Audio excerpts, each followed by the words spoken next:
Hello. Welcome back. You know what I'm saying? We got episode 19 of things DIORPIUM wants you to hear. We got a good handful of things today. Just some shit that I want to talk about or whatever. We're just going to get right into it. Number one, big announcement. Not for me, but for Joaquin Buckley. Him versus Sean Brady has been announced for a fight night in the Apex, unfortunately. But it's all right. It is what it is. This will not define Joaquin. This will be an easy in and out. I think Brady is going to lose and move down to 155 because I thought he was going to, or he was at least talking about it. So I think that the fact that thought is in his head, I think he's just going to get outside. I think he's going to get touched up. I think Buck's going to make him bleed. But I do think Brady will take him down once or twice. But I think that we'll see the grappling that Buckley has been working on. Or hopefully we can see a good he learns how to scramble. Or, at least defend a double leg. Or, learn how to get off his back if he's being held there or whatever. But, as smart as Joaquin is, so we can kind of assume that he has been working on his grappling. Obviously, he tried to do the RAF wrestling thing, a couple months ago, got destroyed. But it is what it is. He's not afraid. But I'm going to go Buckley coming with the comeback. I could see him finishing Brady here. I'm not going to lie. I could see like a second round TKO. But if it is a 5-round fight, I think you just have to go Buckley. He will find the finish within the 5 rounds. But I think the only scary thing is I don't really doubt Buckley's conditioning. I really think he's good, especially for a welterweight. But I think he might get tired from all the grappling and could slow a little bit. And I hope that somehow doesn't bite him in the ass. But I'm sticking with my gut. Buckley by, we'll go round 2 or 3 TKO. I don't see him flatlining fucking Brady, but I don't know. I just don't see it going to a decision. And, every time I say that, it usually goes to a fucking decision. So I'm going to go Buckley round 2 or 3 TKO. All right, we're going to do a quick, Strickland Hernandez fight night recap. I'm going to go over the fights that I got to actually watch, for real. I was at work watching, and I need money, so I cannot give the fights my undivided attention. And, there's not a lot of fights on this card I really want to go back and rewatch, but I got to watch Juliana Miller versus Carly Judice. Juliana Miller had a good first round, but, kind of just slowed down and got, pieced up for the next 2 rounds and lost by a decision. Carly Judice won by decision. That's my prediction. But it was still a good fight nonetheless. I could tell that Juliana seems really just disappointed. Not disappointed per se, but, it sucks, man. But it is what it is. She really showed how good she was, especially in the first round. The grappling did make the difference, but only in the first round. Next fight, Jordan Levitt versus Yadir Davalle. I didn't really get to watch this fight, but I did have Yadir winning. I don't remember by what, but probably submission, I think, or decision. But Jordan Levitt just emotes on him the whole time and wins by decision. That was pretty good.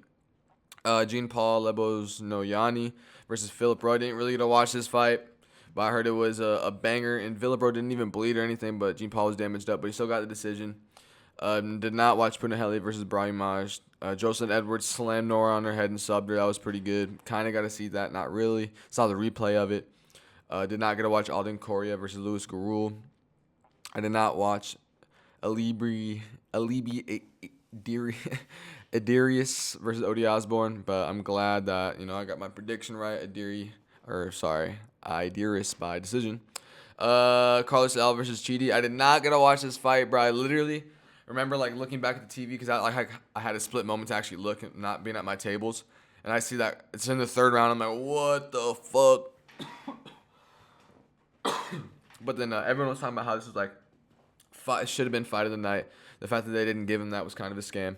But Carlos Leal got the win by decision. I don't think I predicted that, so I think I got that one wrong. But this is a fight I should go back and rewatch. Everyone talking really good about it. I kind of got to watch Zach Reese versus Michael Pereira. I got to watch the first round of all that bullshit, him faking the nut kick, and then just them, doing whatever. But I didn't really get to watch all of it. Michael Pereira won by decision, and everyone says Zach. I don't know if Zach Reese got robbed, but I don't know. They just say it was controversial. But let's get into this one, bruh. Jacoby Smith versus Josiah Hero, bro, dude. And a lot of us probably felt this way. My prediction going into the fight was this fight was going to be just like Malcolm Wellmaker versus Ethan Ewing, whatever, blah, blah, blah. And, Josiah Hero got absolutely, murdered in the first round. And I genuinely was sitting there, like after like you just saw him go out after the first 2 strikes, you see him just like lying there, and Jacoby Smith just still going on his head, bro. Obviously, the brain surgery, blah blah blah, the disease that doesn't define him. But you know what I'm saying?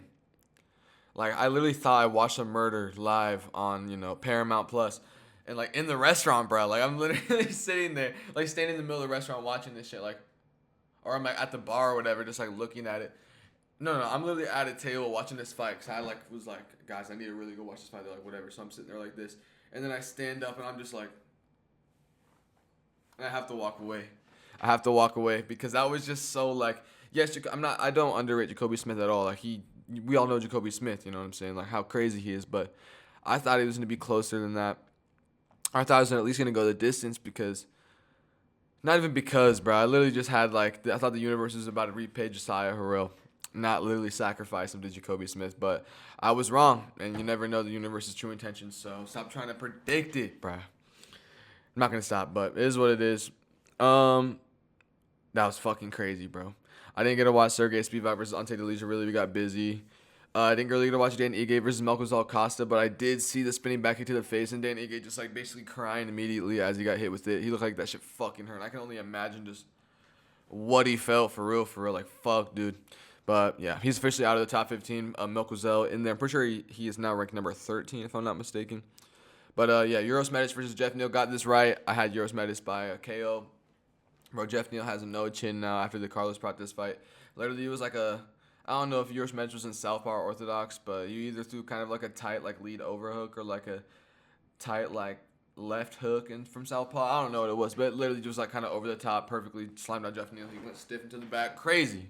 I didn't give it was crazy. I didn't even get to watch it live, bro. I literally got to see the replay of it. I was like, bro, what happened? What happened?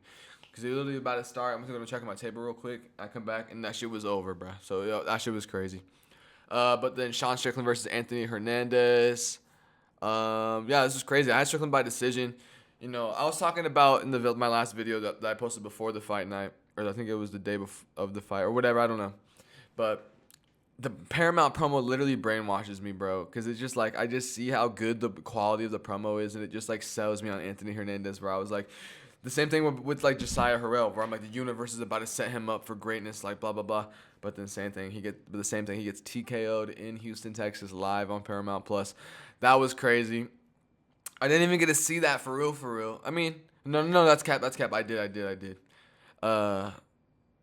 Actually, no, I didn't, bro, because we were like closing or whatever. I have to help them bring in patio or whatever.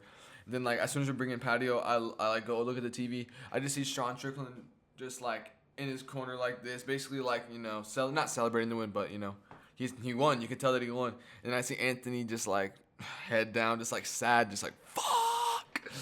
But okay, I'm glad I got my prediction right, and I'm glad there's actually a finish, and it was like actually somewhat entertaining. So thank God for Sean Strickland. Obviously, we all want to see him step in Imavov to fight Hamzat, but how will that go? Who knows? Yeah, it was a pretty alright card for what I gotta see. Just pretty generic fight night, nothing too crazy. Next one, it's official. There's no more conspiracy theories floating around. Van versus Tyra is set for April 11th, Miami, UFC 327. And I think I gave my prediction on this before. I don't remember if I did, but I think I did. I think I got Tyra by smudge decision or finding a sub, like a rear naked choke. Or something crazy. Or Van just like outboxes him, and then Tyra just, I think Van has to like KO him, otherwise Tyra's gonna hold him down. I don't think Van got like the worst takedown defense or like bad like grappling, but compared to Tyra, like it could literally neutralize Van, I'm not gonna lie. But who knows until the fight happens. But yeah, I'm going Tyra by either smudging by decision or probably finding the sub somehow. But that is, I'm still kind of fenced in a little bit. I gotta rewatch more fights and stuff. Next one. This isn't even like fighting related. This is just something I felt the need to write down because I had to experience this. I'm serving, you know what I'm saying? Number 4. If you're eating on a patio and you have a dog, please don't leave your bag of dog shit at the patio table. What are you doing? I get it, you know what I'm saying? I'm your server. I get you right. You tip me, blah, blah, blah. Everything's good. There's all good vibes. And then I just come back to bust and clean up the table because they left. I just see this green bag of dog shit on the ground. Go find a garbage in, bro. I'm a server. I'm not even trying to touch that. Yes, I can wash my hands after, but it's still the fact that like it's a shit bag. You know what I'm saying? Like that's just pretty gross. But like, come on, let's not do that. I don't think that's the right thing to do. It's like lesser, but still not even the equivalent to like. It's like worse. You know what I mean? But not even equal to leaving like gum under a table or under a seat. Like you're really just disgusting, bro. Like literally just leave it on a plate, bro. Put it on a plate or put it in a bro. Literally put it in a piece of a napkin and just crunch it up and put it on your plate or like just something. Like, what Neanderthal behavior are we on? Like, bro, if you are the type of person to put gum under a table, you are disgusting. And I cannot imagine what your house looks like, basically, is what I'm saying. Let's be real here. Let's stop that. I'm not the guy that has to clean the gum off the bottom of the table, but just it's still, like, disgusting, basically. But, yeah, my whole point here was don't leave your bag of dog shit at the patio table because, you know, that's just gross. And it's not my job to pick that up. That's irresponsible for you, bud. But let's just go into the next one. Number 5, Moicano versus Chris Duncan. And the UFC announced this fight, and Moicano said that he never even signed the fight, but I guess it's on. I guess it's on. I'm not sure where it was or what card it's on, blah, blah, blah. But how do we got this fight going? It's a good question.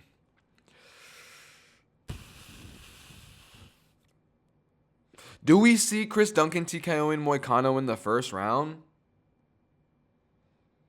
Or do we see Moicano surviving and beating up a gassed out Chris Duncan? I think I'm gonna go with Moicano vetting it out. Basically, I think. You know, like I said about this. There's still time for me to give my official prediction, but I'm still gonna fence on this. But that's what I feel like's gonna happen. Like Moicano's gonna somehow neutralize that, just like the first round onslaught from Chris Duncan. We're all gonna be like, damn, like, blah, blah, blah. Like he did what he did to Benoit, basically.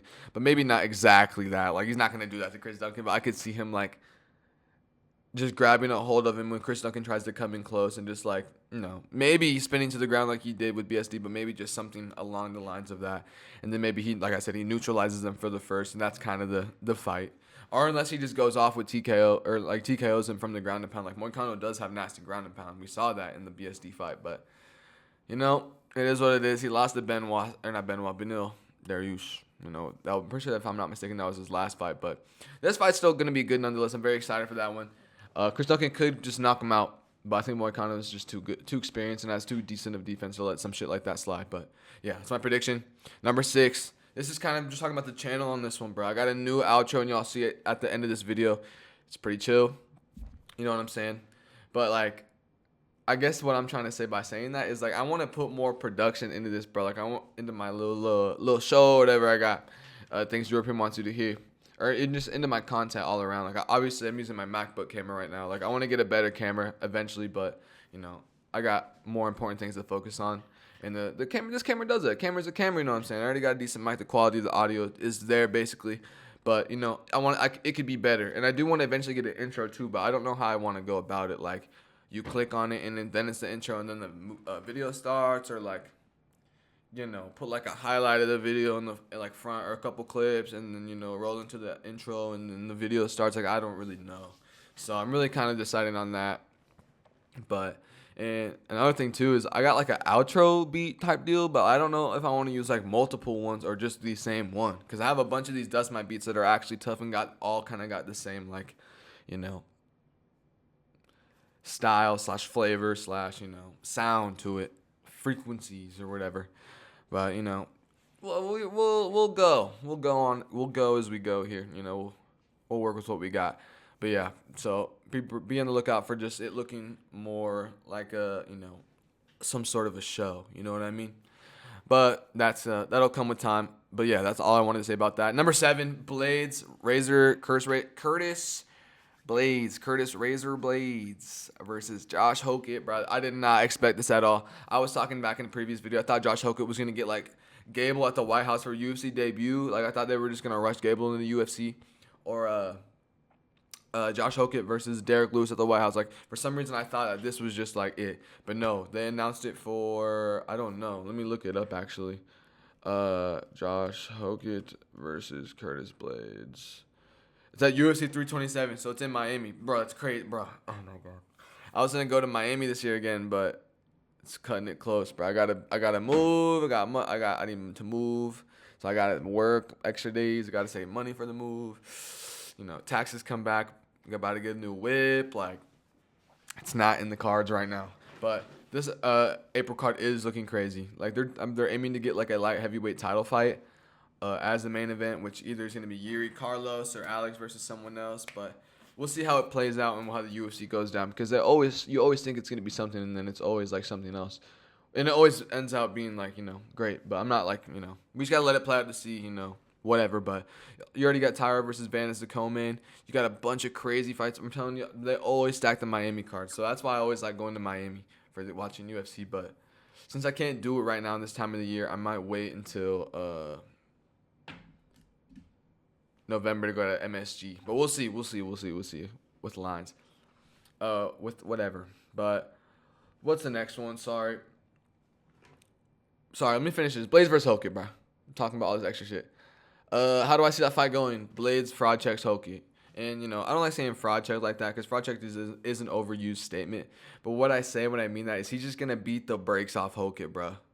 He's going to beat the brakes off Hoki. And there's nothing more or less about that. So, yeah.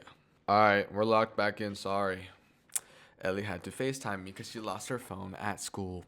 Anyway, number 8. Sean Strickland's mic gets cut off because he's exposing, you know, someone for, you know, basically essentially grooming a young woman since they were like 14 or 16 or something. I don't know.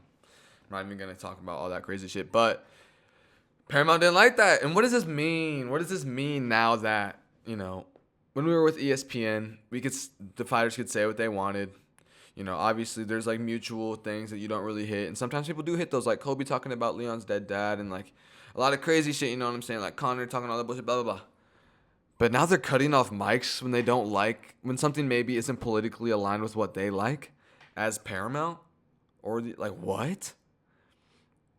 That's just so crazy to me. I don't know. To me, that just feels like they're kind of like defending those like grooming actions, not letting the fighters bring awareness to it. That's just kind of weird.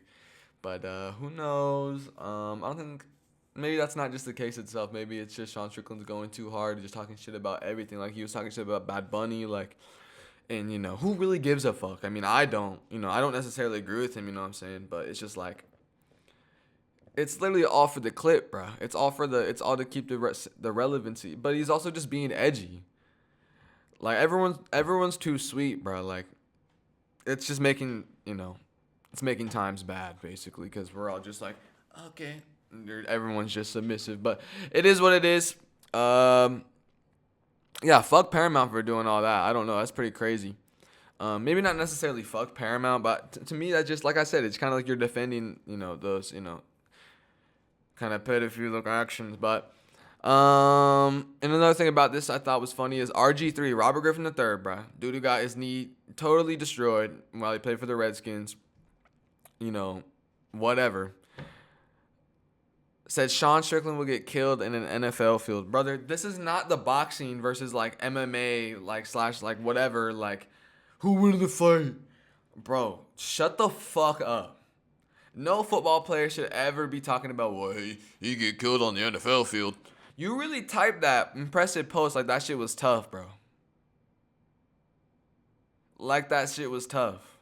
Listen, I got respect for your football career and, you know, you doing that, you know what I'm saying? But the fact that first of all, no one gives a fuck about RG3 anymore. No one gives a fuck about me. I don't care. That's why I can say this.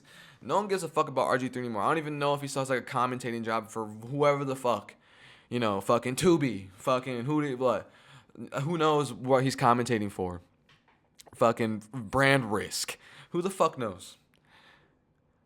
Why are you even commenting on this shit? Like I said, I still have respect, you know what I'm saying? Like what you do is cool, whatever, you know what I'm saying? Not the average Joe can't do that, you know. It's inspiring, blah, blah, blah.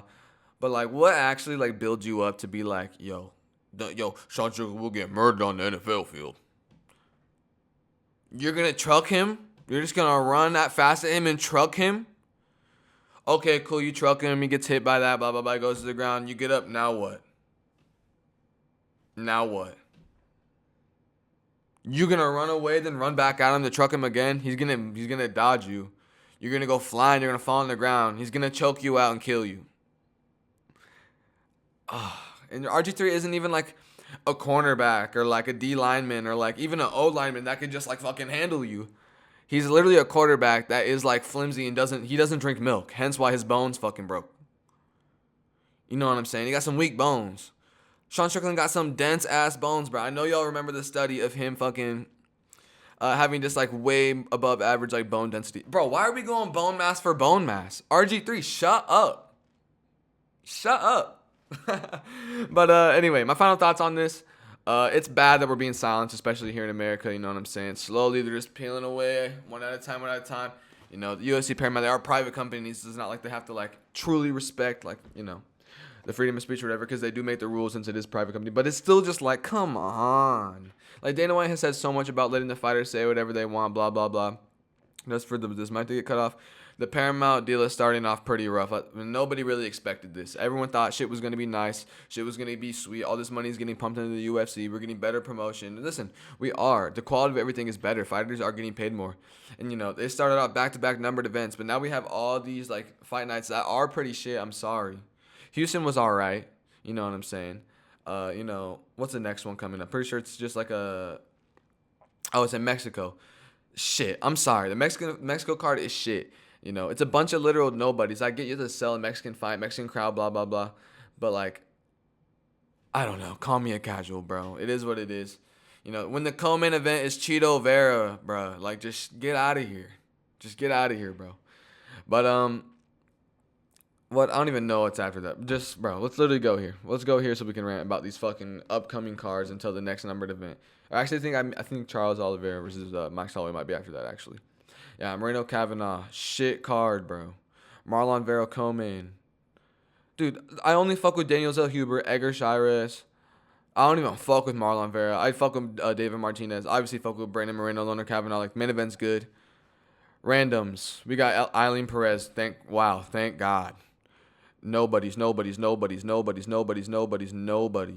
just not even a familiar prelim, bro. Besides Eileen Perez and Macy Chison or whatever you want to say. And then, we got Holloway. We got 326 Holloway Oliveira. Good main event. Decent. Shit co-main event. But it's, an all right fight. DeRitter's probably just going to get fucking tired again.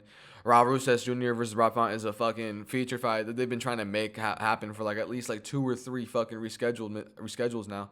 Drew Dober versus Michael Johnson's good. Gregory Rodriguez versus Bruno Ferrer is good.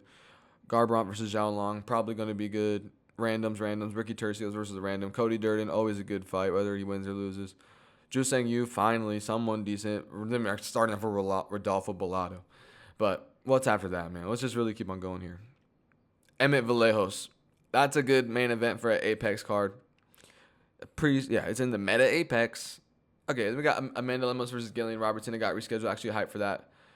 And we got Jose Delgado versus Andre Fili. That's good. Steven Asplund versus Vitor Petrino. That's good. Charles Johnson versus Bruno Silva. That's good. He's might be coming back too soon. That was a lot of damage on his chin. Evloev Murphy. That card shit. Adesanya Piper. Hopefully it's a decent card. It's all right. Anyway, let's move on from this. Let's get back here. Let's get back to the whole point. The whole point. We're going to move on to the next one. Merab has just joined RAF. That is exciting. He's gonna sweep through the shit. I think he's actually just gonna destroy everyone. I think he'll probably go undefeated in RAF. That's not a crazy prediction. And if he does get defeated, that's crazy, bro. We also got Aljo versus Benson Henderson. That one's gonna be good. Obviously, Aljo's probably just gonna destroy Benson. Benson's a little older, but that should still be a pretty good wrestling match. Armin versus George Puyas. That's gonna be a good one. Obviously, George Puyas to take me down and get $1,000, dude. I don't really know his credentials that much. I'm not really too much into, like, for real wrestling nowadays. Like, I used to wrestle in middle school, high school, whatever, but not like, not like watching it sitting here on my couch, like, foaming from the mouth over it. And then we got him versus Armin. I think Armin takes him down. I think Armin honestly pins him. Like, I think Armin's just going to neutralize and pin him. But I don't know. It's going to be crazy. George Puyas is really good, bro. Like, this is a good one. That's a really good fight. I'm actually very excited for that. I would like to watch it live, but if I'm at work, I'd probably obviously prefer to to make a couple $100 instead of, watch this fight. But that's it. That Marab, that all RAF shit should be cool. Number 10. Sorry, tweaking. Number 10. Last one for this episode. And this is low-key kind of not, it's going to be like a mini rant. It's not that crazy, but I just don't like it. Dirty Boxing got to stop with the AI comments and shit or whatever. Like, every time you drop a comment on a Dirty Boxing video, boom, or instant response of just an emoji from the Dirty Boxing thing. Like, I get it, you know what I'm saying? Like, and at this point, at first I thought it was somebody just, like, doing it. Like, Mike Perry sitting on his phone like, ooh, cool, thank you for commenting. Let's get some more engagement. Get these numbers that make it look like, people are commenting. So it's a fairly small promotion, so not like, everyone's too tapped into it or whatever. But it's just on this point where it's so annoying, where it's just like, I'll literally see people complaining about the shit or like saying some shit about how shitty a fight was, and Dirty Boxing just puts a fire emoji. Or just like a emoji, or just like a smiley face emoji. Like, it's literally just like a AI-ass response, and that just like it's literally depleting the vibe of Dirty Box. I'm sorry. And I know that's me being over whatever, but it's literally just like, can we stop with that? Just literally just don't comment. Like, you guys would probably have more engagement if you had someone truly just sitting there like trolling back in the comments or something. You know what I mean? Like how like you have like all these fast food branches like acting a fool online. You know what I mean? Just like pay someone the bare minimum to comment and just like rage bait fans back. Like, that engagement, that stuff will build that with the fan like naturally over time. Anyway, it is what it is. That's if you're going to do something. Like, don't just do AI. Or every time you leave a comment, you get like a DM from like Dirty Boxing saying, oh, check out this, blah, blah, blah. Like, or just like whatever. I don't know. Or don't, like, if you like Dirty Boxing, don't like forget to follow. But it's just like, bruh, like literally just stop. Please just stop. I hate it. I don't know why I hate it, but I hate it. It just feels so just fake and artificial. And like I said, it's just depleting the whole social media vibe of Dirty Boxing. So let's just stop that. That's just my opinion. But, nonetheless, I fuck with Dirty Boxing, obviously. But I don't know. I really got nothing else to say. They're still building the Nashville card, I think, because Rob Perez posted the next DBX card needs a 145, 155, and 170. So, I would love to step up on short notice. I'm saying that right here, right now, but I got some work to do. You know what I'm saying? Still a little early in my Miami career to, want to actually take a leap of faith. But it is what it is. Yeah, the intro should be coming here soon. But thank you guys for watching. Like, comment, subscribe, blah, blah, blah. Follow me on the gram. You know what I'm saying? At, same shit. DIORPIUM, DIORPIUM, blah, blah, blah. You guys have a good day. You know what I'm saying? And, go watch my other videos if you enjoyed this one. Thank you.